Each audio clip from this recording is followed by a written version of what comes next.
Shalom, selamat datang di ibadah live streaming AFGF Wiyung. Bagaimana kabarnya? Senang kami bisa melayani Anda semua. Semoga kita selalu di dalam lindungan kasih Tuhan. Perkenalkan, nama saya Amin sebagai host Anda untuk kebaktian hari ini. Saya ingin menyambut Anda yang baru pertama kali bergabung di online service kami. Senang kami bisa melayani Anda. Semoga kami selalu dapat menyertai Anda. Apabila Anda memiliki pokok-pokok doa atau pergumulan yang ingin didoakan bersama kami, Anda dapat klik tautan di bawah ini. Kami akan segera berdoa bersama Anda. Kami juga memiliki kelompok doa I Care. Saudaraku dalam kasih Tuhan, jangan ketinggalan untuk bergabung di I Care yang sudah tersedia. Silakan follow media sosial kami agar Anda tetap terhubung dengan kami. Sebelum kita mulai ibadah raya, mari kita bersama-sama untuk mendeklarasikan ayat nas minggu ini. Terlebih dahulu saya akan membacakan buat saudara-saudara. Setelah itu kita akan membaca bersama-sama dengan ayat berikutnya, Yohanes pasal 12 ayat 32. Dan apabila aku ditinggikan dari bumi, aku akan menarik semua orang datang kepadaku. Saudaraku, Injil Yohanes pasal 12 ayat 32, mari kita baca bersama-sama. Dan apabila aku ditinggikan dari bumi, aku akan menarik semua orang datang kepadaku. Mari kita berdoa. Bapa yang di surga, kami mengucap syukur atas kasih-Mu yang menyertai kami. Engkau yang telah memberikan kekuatan, kesehatan kepada kami. Semua oleh karena anugerah-Mu yang begitu besar. Engkau sungguh baik, Engkau sungguh mulia Tuhan. Kami sungguh mengucap syukur atas kasih-Mu yang mana kami boleh beribadah untuk streaming, melalui streaming ini. Bapa, kami juga mengucap syukur para jemaat-Mu yang pada saat ini lagi menyaksikan untuk mengikuti streaming di dalam online ini Tuhan. Kami mengucap syukur atas kasih-Mu yang menyertai kami. Kami percaya Bapa, Engkau yang memberkati mereka, memberikan kekuatan, kesehatan dan damai sejahtera. Kami percaya atas kasih yang menyertai kami Tuhan. Kami mohon Bapa, dari awal pertengahan sampai akhir ini Tuhan, pimpinlah kami, berikanlah kami yang terbaik Tuhan, supaya kami boleh Tuhan mendapatkan berkat lewat kuasa dan kasih-Mu Tuhan untuk sepanjang hari ini. Terima kasih Bapa, kami serahkan semuanya hanya di dalam kuasa tangan Bapa, di dalam nama Tuhan Yesus kami telah berdoa dan mengucap syukur. Haleluya, amin. Haleluya. Puji nama Tuhan. Shalom saudara jemaat AFGF Wiyung dimanapun Anda berada. Pagi hari ini saya ajak kita sama-sama, kita mau datang pada Tuhan, kita mau sembah Tuhan. Waktu ini mari bersama-sama kita mau tinggikan namanya, kita mau muliakan Dia dalam setiap penyembahan kita pagi hari ini. Bapak Ibu saudara yang kasih Tuhan, apapun yang terjadi dalam hidup kita, percayalah Tuhan Yesus berkuasa menolong setiap kita. Tuhan Yesus berkuasa menjawab setiap doa-doamu dimanapun Anda berada. Saja kita sembah Dia, muliakan namanya. Haleluya Yesus. Thank you Jesus. Kami mengucap syukur Tuhan buat hadirat-Mu, Tuhan buat lawatan-Mu pada pagi hari ini Yesus. Thank you Lord Jesus. Hallelujah.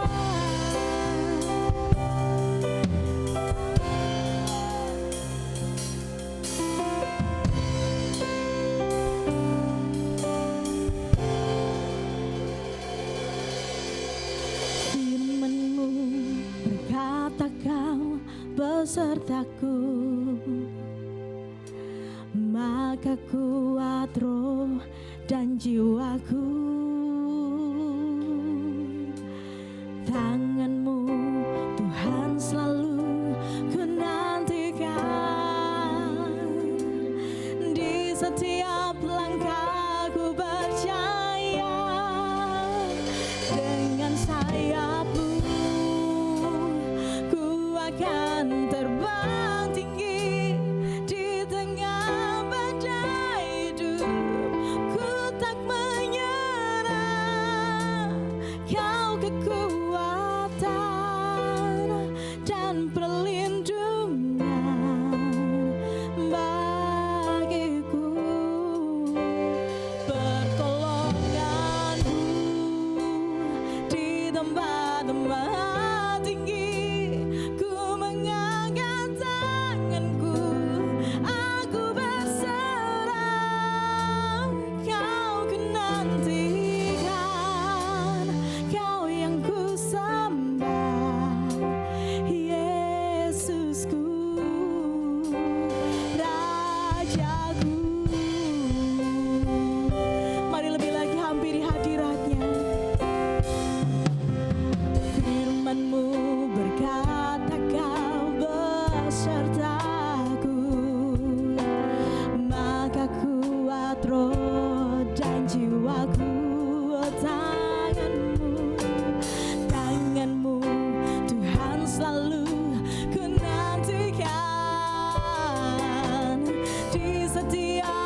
namun tetap ku pegang janjimu.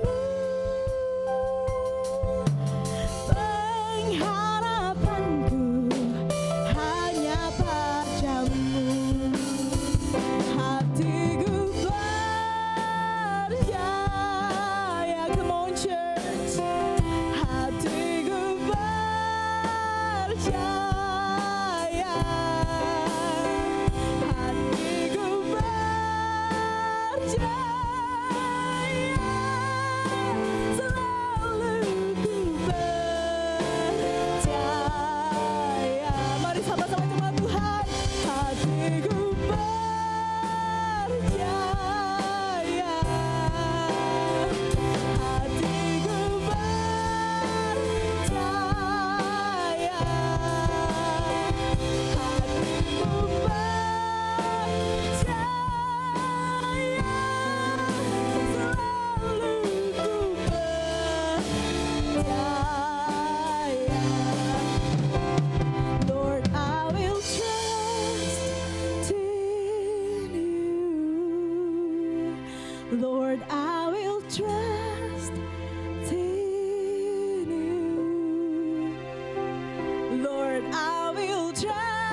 jemaat-Mu Tuhan Yesus boleh mengalami Tuhan sukacita rohani, sukacita surgawi Tuhan Yesus.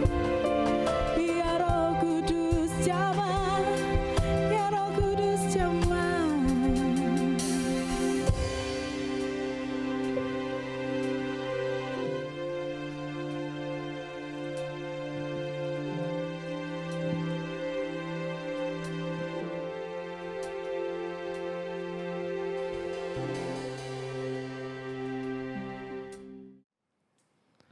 Bersama kita akan masuk dalam doa. Bapak kami bersyukur Tuhan, Kau Allah yang dahsyat, hati kami percaya bahwa Engkau Allah yang luar biasa Tuhan di dalam kehidupan kami. Tuhan persiapkan hati kami untuk kami mendengarkan akan firman-Mu, supaya firman-Mu bisa tertanam di dalam kehidupan kami, bertumbuh dan menghasilkan buah yang baik di dalam kehidupan kami Tuhan. Terima kasih Tuhan menyerahkan hamba-Mu secara khusus Tuhan, untuk berikan hikmat-Mu atas hamba-Mu hari ini. Terima kasih Bapak, kami menyerahkan kebenaran firman-Mu. Di dalam nama Tuhan Yesus Kristus kami berdoa. Haleluya. Amin. Puji Tuhan, shalom saudara. Kita bisa beribadah saat ini semua karena kemurahan Tuhan, karena kebaikan Tuhan. Terima kasih buat tim volunteer yang selama beberapa hari ini boleh mempersiapkan di dalam ibadah ini. Sungguh sangat luar biasa, Tuhan memberkati, akan segera jerih lelah semua. Puji Tuhan, di dalam bulan ini gereja kita memiliki satu tema, yaitu a place of power, satu tempat di mana kuasa Tuhan dinyatakan.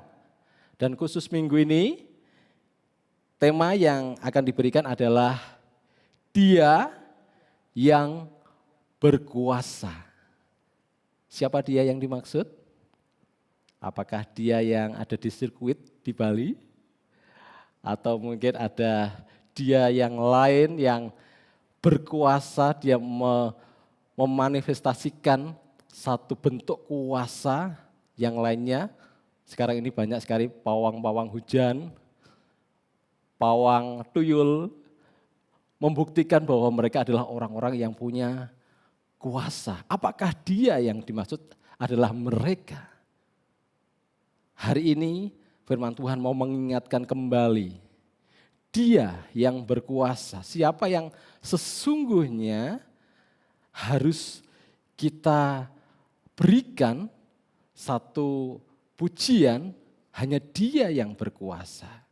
Dia adalah Yesus. Kalau beberapa minggu yang lalu, minggu kemarin Pastor Iwan sudah menunjukkan tentang kuasa Tuhan. Di mana dengan kuasa Tuhan ini membawa satu kehidupan.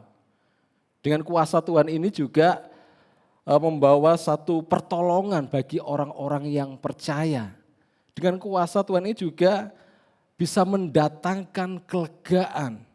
Ini kuasa Tuhan yang bekerja di dalam kehidupan orang-orang percaya. Tetapi saudara, ada satu tantangan untuk kita bisa mempercayai bahwa Dia, Yesus, sebagai pribadi yang berkuasa. Untuk menunjukkan kepercayaan kita bahwa Dia yang berkuasa ini bukan satu hal yang mudah bagi orang-orang yang hari ini akan kita bahas. Tantangan untuk mempercayai Yesus sebagai pribadi yang berkuasa, apakah itu? Adalah ketidaktahuan. Ya, ketidaktahuan inilah yang membuat Dia yang berkuasa tidak kelihatan.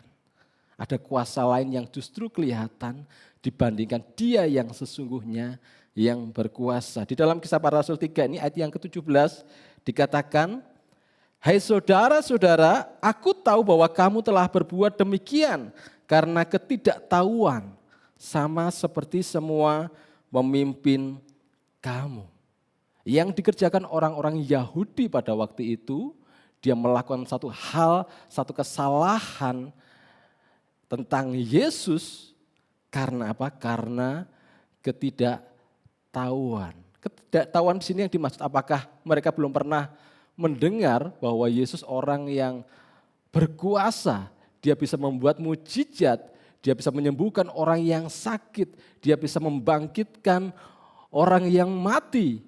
Apakah mereka belum pernah mendengarnya? Apakah mereka benar-benar tidak tahu? Mereka tahu, saudara, tentang kondisi ini. Ketidaktahuan ini yang dimaksud adalah kembali karena ketidakpercayaan. Jadi mereka tidak mau menerima bahwa Yesus, dia adalah pribadi yang berkuasa. Kalau kita melihat di dalam peristiwa penyaliban Tuhan Yesus, kembali ke belakang, ketika ada satu peristiwa penyaliban Tuhan Yesus, di mana Yesus sendiri mengatakan ketika melihat orang-orang Yahudi yang ada di bawah, dia mengatakan dalam kitab Lukas pasal 23 ayat 34 di situ, Yesus berkata, "Ya Bapa, ampunilah mereka sebab mereka tidak tahu apa yang mereka perbuat." Mereka tidak tahu apa yang mereka perbuat. Yesus tahu akan kondisi dari orang-orang Yahudi pada waktu itu, di mana mereka melakukan hal itu karena ketidakpercayaan mereka. Karena mereka menolak bahwa Yesus adalah Raja, segala raja. Justru dengan mereka tahu ini bukan mereka percaya, tetapi malah justru mereka mengolok-ngolok. Mereka mengejek. Kalau kita melihat di ayat yang selanjutnya dalam kitab Lukas ini, orang-orang banyak berdiri di situ dan melihat semuanya, pemimpin-pemimpin mengejek dia. Ada pemimpin-pemimpin di situ mengejek dia. Ayat yang ke-36, juga prajurit-prajurit mengolok-ngolok dia. Ini kondisi yang terjadi, saudara, di mana Yesus tahu bahwa mereka memang tidak mempercayai akan keberadaannya sebagai pribadi yang berkuasa. Tetapi ada satu hal yang istimewa di sini dalam peristiwa penyaliban Tuhan Yesus. Pemimpin-pemimpin, mereka mengolok-ngolok, mereka mengejek, tetapi ada satu pribadi, yaitu orang yang penjahat yang ada di dekat salib Yesus. Justru ini gambarannya, kalau kita melihat di ayat yang ke-41, orang penjahat ini mengatakan, kita memang selayaknya dihukum, sebab kita menerima balasan yang setimpal dengan perbuatan kita. Tetapi orang ini tidak berbuat sesuatu yang salah. Lalu, ia berkata, Yesus, ingatlah akan aku apabila engkau datang sebagai Raja. Justru orang berdosa ini, penjahat ini tahu betul bahwa dia yang berkuasa. Kalau engkau datang sebagai Raja, ingatlah aku. Satu kepercayaan yang luar biasa yang dikatakan oleh penjahat itu. Dan Yesus katakan, hari ini juga engkau akan bersama-sama dengan aku ke Firdaus. Saudara, ketika seseorang memiliki ketidaktahuan atau ketidakpercayaan ini, tentunya ada satu dampak yang akan timbul, yang akan mempengaruhi kepercayaannya bahwa dia yang berkuasa. Ada hal-hal yang kemudian akan mempengaruhi kehidupan seseorang ini, sehingga ia akan berjalan di dalam ketidakpercayaannya. Ada dua hal sini yang kita akan membahas bersama-sama. Yang pertama adalah di dalam ketidaktahuan atau ketidakpercayaan ini, dampak yang timbul adalah salah fokus. Orang ini akan salah fokus. Kalau dalam ayat yang ke-11 dan 12 kita akan membaca bersama-sama. Karena orang itu tetap mengikut Petrus dan Yohanes, maka seluruh orang banyak yang sangat keheranan itu datang mengerumuni mereka ke serambi yang disebut serambi Salomo. Petrus melihat orang banyak itu lalu berkata, "Hei orang Israel, Mengapa kamu heran tentang kejadian itu?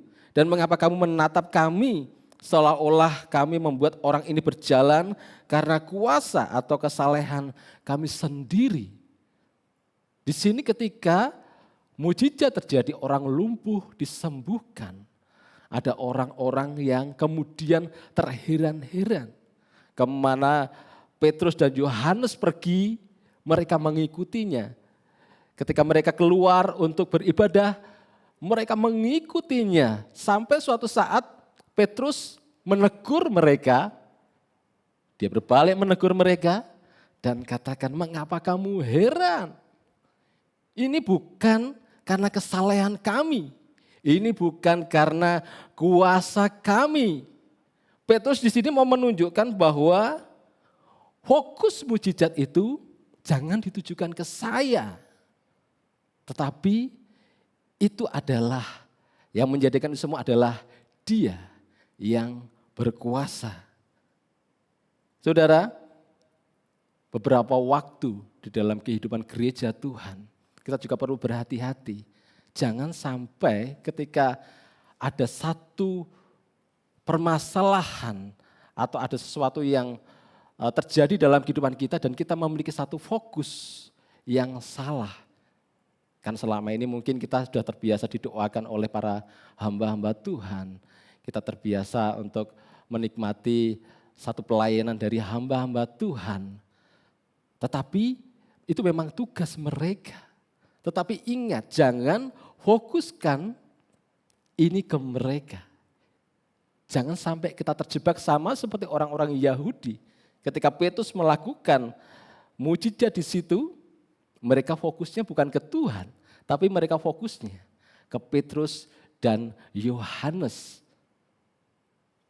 Justru malah banyak gereja-gereja, beberapa waktu yang lalu saya pernah mendengar juga ada gereja Tuhan yang hamba Tuhannya dipanggil Tuhan. Karena mereka sudah mengkultuskan, karena mereka sudah ini hamba Tuhan yang dipakai Tuhan secara luar biasa. Mereka berharap hamba Tuhan ini yang sudah dipanggil Tuhan, didoakan semuanya berkumpul, banyak orang, ratusan orang berkumpul, mendoakan supaya hamba Tuhan ini bangkit kembali, supaya bisa melakukan pelayanan lagi. Saking mengkultuskannya. Dan di sini Petrus mau mengingatkan kembali orang yang karena ketidakpercayaannya kepada Tuhan, dalam ketidaktahuan mereka, mereka akan mudah sekali dibelokkan. Yang fokusnya harusnya kepada Tuhan, tapi fokusnya terbelok kepada para hamba Tuhan, pada orang-orang yang pernah menolong kita, pada orang-orang yang pernah menjadi bagian dalam kehidupan kita dan kita melupakan satu pribadi, Dia yang berkuasa yaitu Yesus Tuhan. Kita cenderung untuk melihat mereka dibandingkan melihat Tuhan. Ingat saudara, ada satu ayat di sini kepada para hamba-hamba Tuhan di dalam Lukas 17 ayat 10. Demikian juga kamu, apabila kamu telah melakukan segala sesuatu yang ditugaskan kepadamu, hendaklah kamu berkata, kami adalah hamba-hamba yang tidak berguna. Kami hanya melakukan apa yang kami lakukan. Ayat ini mengingatkan kembali bahwa ketika para hamba Tuhan, ketika para pelayan Tuhan melakukan segala sesuatu, jangan sampai kita mencuri yang namanya kemuliaan Tuhan. Membuat orang-orang terheran-heran kepada kita, membuat orang-orang terpesona kepada kita, tapi katakan saja kami adalah hamba yang tidak berguna di sini. Kami hanya melakukan apa yang kami harus lakukan. Para hamba-hamba Tuhan melakukan apa yang mereka harus lakukan. Para pelayan Tuhan, mereka juga melakukan apa yang harus mereka lakukan. Tetapi untuk fokus kepada kuasa, kepada satu pribadi yang berkuasa, arahkan itu kepada Tuhan Yesus Kristus. Saudara, di sini Tuhan mau mengingatkan kepada kita ketika kita ada masalah, jangan langsung mencari tetangga atau mencari hamba Tuhan atau apa, yang pertama yang perlu kita lakukan, ada suara sebenarnya yang berkata, marilah kepadaku semua yang letih lesu dan berbeban berat. Aku akan memberikan kelegaan kepadamu. Yesus mau berkata, hei, ada aku di sini. Ada apa? Ngomong aja. Kita mau sampaikan hal itu. Mungkin ketika saudara melakukan satu aktivitas, dan tiba-tiba ada suara, ayo berdoa, ayo ngomong sama aku. Ya, kita meninggalkan aktivitas kita dan kita ngomong sama Tuhan.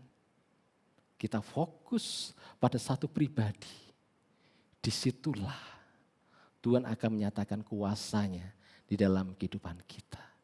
Buka telinga saudara, buka mata hati saudara untuk ada satu pribadi yang akan berbicara dalam kehidupan saudara dan saya. Untuk menunjukkan, hei, aku yang berkuasa. Aku yang menentukan hidupmu. Aku yang sudah mempersiapkan, merancangkan satu rancangan yang luar biasa di dalam kehidupan. Ayo, datang kepadaku. Fokus kepadaku dan bukan fokus kepada yang lainnya. Hal yang pertama di sini, karena ketidaktahuan, karena ketidakpercayaan ini, kita cenderung tidak lagi melihat Tuhan sebagai Tuhan di dalam kehidupan kita. Tapi itu second.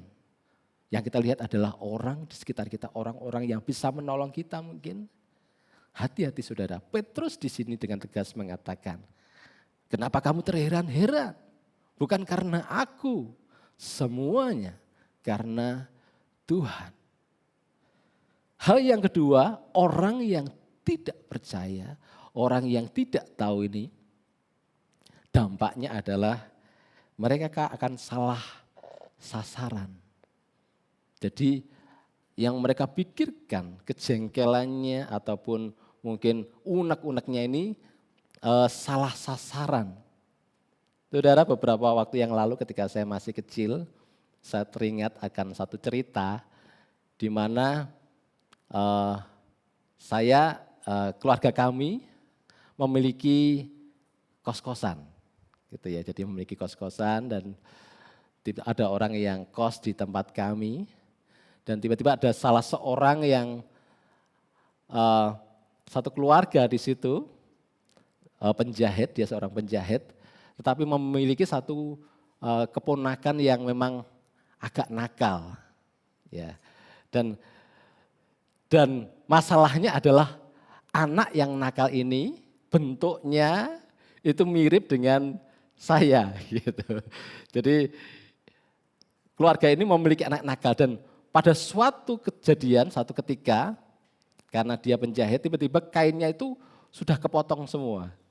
Sudah kepotong semua dan marah besar dan karena tahu bahwa bibinya ini marah besar, orang yang nakal ini sembunyi. Pas kebetulan saya ada di situ. Dan dari belakang, saya tidak tahu pada waktu itu saya menghadap ke belakang, saya dipukuli sama itu. Jadi yang pemotong itu ya, ibu-ibu yang motong itu, yang sewa kontrakan kita, saya dipukuli, dicenduli, diinjek-injek gitu ya, dipukuli, tidak karu-karuan, mungkin sampai memar semua. Dari belakang dipukul, wah kayak sudah emosi, sudah matanya sudah mata gelap memukuli saya. Dan pada waktu saya menoleh gitu, loh Mas Adi gitu ya. Mas Adi sudah kandung boyok semua saya, udah kandung seperti itu baru sadar gitu. Oh Mas Adi, waduh mamas gitu. Itu yang terjadi, saya pernah ngalami itu. Ini gambaran saudara seperti kisahnya Tuhan Yesus, di mana Yesus datang ke muka bumi, tetapi dia adalah raja, segala raja. Tetapi apa yang dilakukan ketika dia datang di muka bumi? Mereka tidak memuji dia, mereka tidak meninggikan dia, tetapi malah tadi yang dilakukan mengolok-olok, mengejek-ejek, bahkan sampai membunuh Yesus. Orang yang berkuasa sebenarnya Ya, saya masih teringat pada waktu itu bisa saja orang tua saya marah gitu ya. Wis, gak usah kos di sini lagi karena anakku kamu aniaya gitu ya.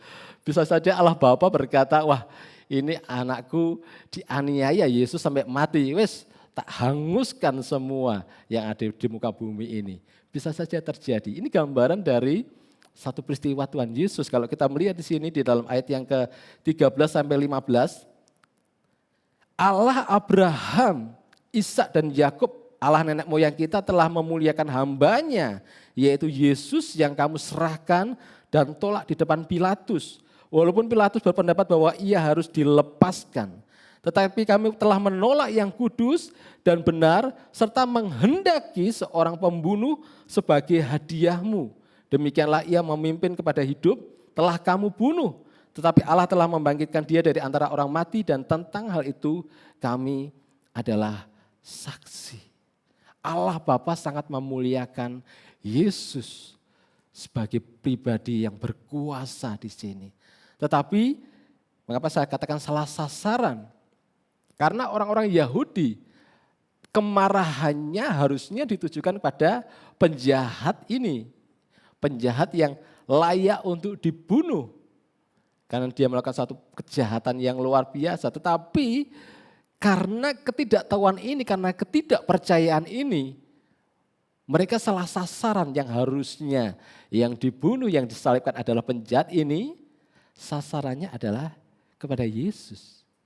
Yang seharusnya Yesus ditinggikan, Yesus dimuliakan, Allah Bapa sendiri meninggikan Yesus. Tetapi orang-orang justru malah mengejek, mengolok-olok, bahkan membunuh dia. Salah sasaran. Saudara, di sini firman Tuhan mau mengingatkan kembali. Petrus mengingatkan bahwa Yesus, Allah yang disembah, harusnya kita muliakan. Harusnya kita mau melihat dia sebagai pribadi yang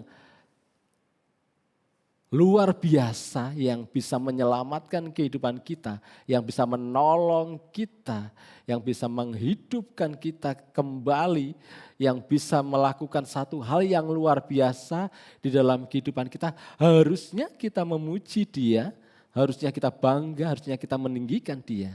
Tetapi jangan sampai kita seperti orang-orang Yahudi itu.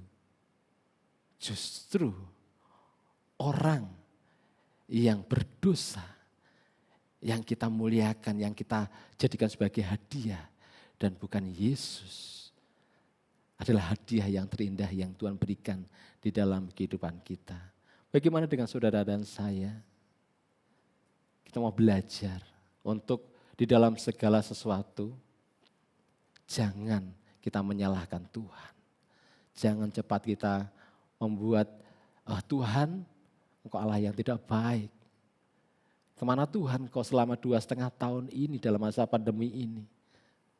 Tuhan, saya kok mengalami kondisi yang sampai satu titik terendah. Sampai saya makan saja kesusahan. Membayar uang sekolah kesusahan. Melakukan biaya operasional yang harusnya aku lakukan semuanya kesusahan. Mengapa Tuhan ini semua terjadi? Dan kita cepat-cepat untuk menyalahkan Tuhan. Saudara kalau seperti itu, saudara salah sasaran. Karena Yesus yang disembah adalah pribadi yang berkuasa. Dia Allah yang sudah merancangkan rancangan yang terindah di dalam kehidupan kita. Yang terbaik Tuhan sudah siapkan di dalam kehidupan kita. Saudara, satu ayat deklarasi yang tadi sudah dibacakan oleh host. Ini menjadi satu ayat yang kembali kita mau diingatkan di sini. Dalam Yohanes 12 ayat 32 katakan, dan aku, apabila aku ditinggikan dari bumi, aku akan menarik semua orang datang kepadaku. Ketika Yesus ditinggikan, ketika Yesus dimuliakan, dia akan menarik semua orang datang kepadaku. Satu peristiwa yang besar terjadi, satu pemulihan terjadi, satu pertobatan terjadi ketika seseorang tahu untuk meninggikan Yesus sebagai Tuhan dan Juru Selamat. Dia yang berkuasa. Saudara, biarlah ini boleh mengingatkan kita kembali tentang satu pribadi yang berkuasa. Yang pertama adalah jangan sampai kita salah fokus. Yang kita puji bukan Yesus tapi orang lain. Yang kedua, jangan salah sasaran. Ketika mengalami hal yang tidak enak, kita melimpahkan kesalahan pada Tuhan. Ingat, Dia Allah yang baik, Dia Allah yang luar biasa. Dan di sini di dalam ayat-ayat yang terakhir, ayat yang ke-19, 20, bagaimana kita meresponi firman Tuhan hari ini? Ayat 19 katakan, karena itu sadarlah dan bertobatlah, supaya dosamu dihapuskan, agar Tuhan mendatangkan waktu kelegaan dan mengutus Yesus yang dari semula diuntukkan bagimu sebagai Kristus.